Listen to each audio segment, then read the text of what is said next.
আমার আম্মা জানেরা, এই কথাগুলো বলার কারণ হলো আপনারা যেন ওই কাজগুলো করেন না। আপাতত কোরআনের ক্লাস যারা আসে এরা কিন্তু একটু সাইজে আছে, কিন্তু এগুলো বলার কারণ হলো বাড়িতে যারা আপনার মেয়ে আছে, আপনার বেটার বউ আছে, আরো মহিলারা আছে, এরা যেন শুদ্ধ রাস্তাটা তালাশ করে পায়। কোথায় পাবো আপনারা বললেই তো পায়, বলা লাগবে না। বাড়িতে আপনি যদি বাজারে যান কাপড় কিনবেন, আপনার স্বামী থাকা লাগবে সাথে। যদি বিশেষ কোনো কারণে যান, আপনার স্বামী নাইলে আপনার উপযুক্ত সন্তান নাইলে আপনার আব্বা থাকা লাগবে সাথে, তাছাড়া চলবে না। আপনি একলা যেতে পারবেন না। আপনি একলাই যাওয়ার পরেও যদি আপনি যান, বিশেষ করে বাড়িতে নাই, আপনি বাজারে আসতে তখন পারবেন, যদি মানুষ থেকে পারবেন না। আপনার আসার কিসের দরকার? আমার ছেলে আছে, বিস্কুট লাগে, চাপাতি লাগে, কাপড় কিনা লাগে, সবজি কিনা লাগে, গাছের কিনা লাগে, মাছ শাক ইত্যাদি কিনা লাগে। আপনার ছেলে আছে, আপনার চাচা আছে, এনাদেরকে টাকা দিয়ে দিলে তো নিয়ে এসে দেয়। ও আপনার বাজারও দেখা হয়, একটু ঘোরাফেরা হয়, একটু বয়ফ্রেন্ডের সাথে কথাবার্তাও হয়, এই জন্যই যাওয়া হয়, তাছাড়া কিছুই নেই। সেই জন্য আমার আম্মা জানদেরকে বলি, যদি তোমার ঘরে স্বামী নাই, কোথাও গেছে বা মারা গেছে, তোমার আব্বা নাই, তোমার ছেলে নাই, তোমার চাচা নাই, আছে না নাই, তোমার কোনো আত্মীয় এমন নাই যে তিনি আপনাকে বাজার নিয়ে আসে দিবেন, তখন আপনি পুরাপুরি পর্দার মেনটেন করেন, নেকাব লাগান, চোখ যাতে খালি দেখা যায়, শরীরে হাত মোজা লাগান, পা মোজা লাগান, বোরকা পরিধান করেন।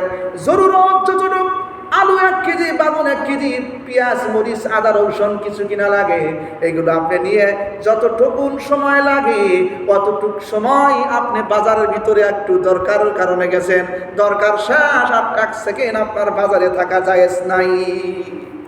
ওরে বাপ রে বাপ, এগুলো তো শুনলে নতুন করে জায়েজ নাই মানে আমি তো কিনবার গেছি, ওনে 1 ঘন্টার জায়গা 3 ঘন্টার দাঁড়ায় থাকে।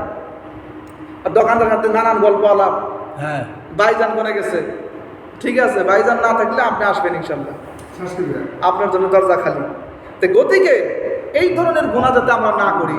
আমাদের পুরুষেরা যারা আসছেন, মুরব্বীরা যারা ভাইয়েরা যেখানে আসছেন, আমার মা বোনরা পর্দার আড়ালে আছে, আপনারাও শুনে যান, আপনারা পুরুষ যারা আসছেন আপনার বাড়িতে এগুলোর সুব্যবস্থা করেন।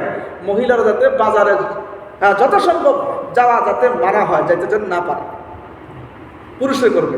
আর মাসাজিরা, আপনার স্বামী যেই বোরকা, যেই নাইটি, যেই উড়না, যেই কাপড়, যেই সুনু পাউডার কিনে দিব, এটা আপনি আলহামদুলিল্লাহ বলে গ্রহণ করবেন, তাতে বরকত হবো, শান্তি আসবে। কথা বুঝেন নাই? কি করে জানেন? কাপড় স্বামী এনে দেওয়ার সাথে সাথে এটা হাতে নিয়ে সেটা চেঙ্গা দেওয়ার এখানে খেয়ে দেয়, তার মানে পছন্দ হয়নি। পয়সা আমার কাছেও আছে, কামাতেছিলাম 4.5টা, হ্যাঁ কিছু পয়সা আমার কাছেও আছে, এই পয়সা নিয়ে ডাইরেক্ট লক্ষ্মীপুর পিলপিলি দুটো ছুটে, আর তো গাড়ি না যায় নাই, সেঙ্গিন দিলেই হয়। আবার কিছু বিল্লা পিলপিলির নম্বরও রেখে দিছি, তাড়াতাড়ি বাড়ির সামনে আসো, আমি লক্ষ্মীপুর যাবো, অমুকে কাপড় কিনে আনছে, কাপড় পছন্দ হয় না, বিগার করে যায় সেটা কাপড় কিনে নিয়ে আস। ভাই এই যে আপনি পর্দা লঙ্ঘন করলেন, স্বামীকে দুঃখ দিলেন, স্বামী যদি দুঃখ পায় মনের ভিতরে, তাহলে সেই স্ত্রীর জন্য জান্নাত হারাম। জান্নাত কি গো? হারাম। বুঝেন কি? হারাম। সেই জন্য আমরা যেন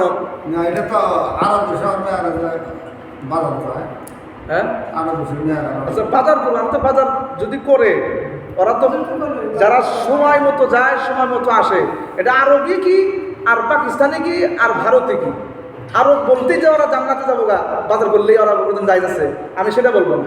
যদি আরবের ভিতরে মহিলারা বাজার করে, আমি বৈধ বলবো না। কিসের জন্য? ওরা যদি আড্ডা মারে, তাহলে কেমনে বৈধ হবে?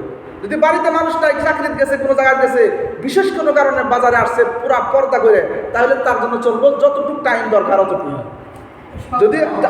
যদি তারা ওখানে যায়, সেটা তারা কিছু পরে একটা জায়গাতে 10টা আড্ডা মারতেছে, কথা বলতেছে, তাহলে আরো কে মক্কা মদিনার ইমাম সাহেবের বউ হইলেও আমি জায়েজ করতে পারবো। কথা ঠিক না? নাই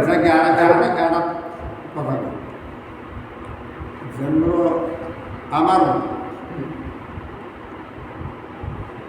আমি সালাম আমি আড়ালে না বয়স স্থান করছি ইনশাল্লাহ। যদি মেয়ে মানুষ অপর মানুষের সালাম দিতে পারো, যদি বয়সস্থ মুরব্বীর মধ্যে গেছে, মানে আমি মুফতি সাহেব, আমি হুজুর আপনার বাড়িতে গেছি, আমি সালাম দিতে পারবো না।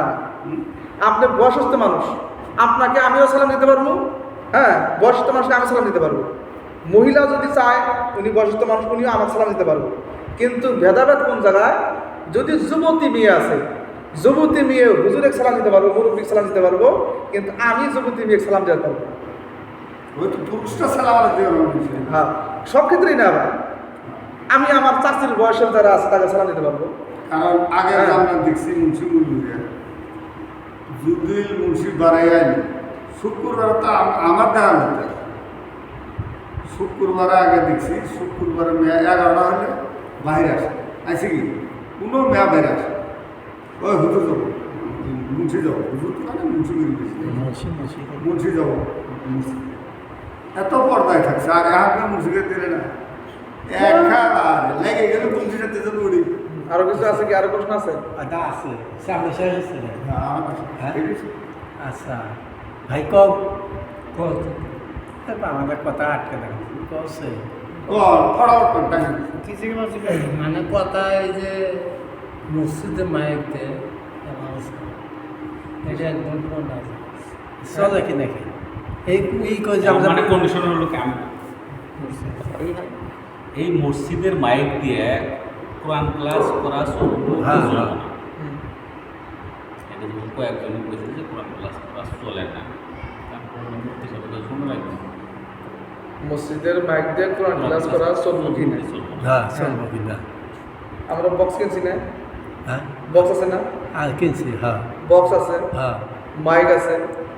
এটা মসজিদের জন্য কিনা হয়েছে হ্যাঁ এবং মসজিদের মুসল্লিরা মসজিদের যেমন আপনার ওয়াজ হয়, ওয়াজ হয় না? বা শুক্রবারে আপনাদের না হলে বহুত জায়গাতে হয়। তাহলে এই যে শুক্রবারে খুতবার আগে যদি ওয়াজ নসিহত হয়, ওখানে যদি আপনি এটা নাগায় দেন ওখানে যায় শুধু অসুবিধা নেই। কথা বলছেন? এইটা নিয়ে সেটা যদি আপনি বাহিরে যান, মসজিদের ভিতরে যেগুলো কাজ করা বৈধ ওইগুলো কাজ করা চলবে। এখন যেমন গরু হারালো, ছাগল হারালো, মানুষ মারা গেল, এগুলো নিষেধ আছে, এগুলো নিষেধ আছে। আপনি এগুলোর জন্য এলান, হ্যাঁ, কিন্তু বস্তু হারাইলো ওটার এলান এটাতে করতে পারবেন না। এটা ইবাদতের জন্য, এলান দেওয়ার জন্য, আজান দেওয়ার জন্য বিশেষ করে খাস। হ্যাঁ, যদি সমর্থ থাকে, যদি সমর্থ থাকে যে না আমরা এটাও করবো না, কোরআন ক্লাসটা আমরা এটাতেও করবো না, ডাইরেক্ট আলাদা ধরনের আমরা ব্যবস্থা করবো, যদি সমর্থ থাকে করতে পারবেন, অসুবিধা নেই। আর তাছাড়া যদি এটাতে করেন যে কোরআনের ক্লাস চলবে, কোরআন তাফসির চলবো, তাহলে করবেন, চলবো, অসুবিধা নেই।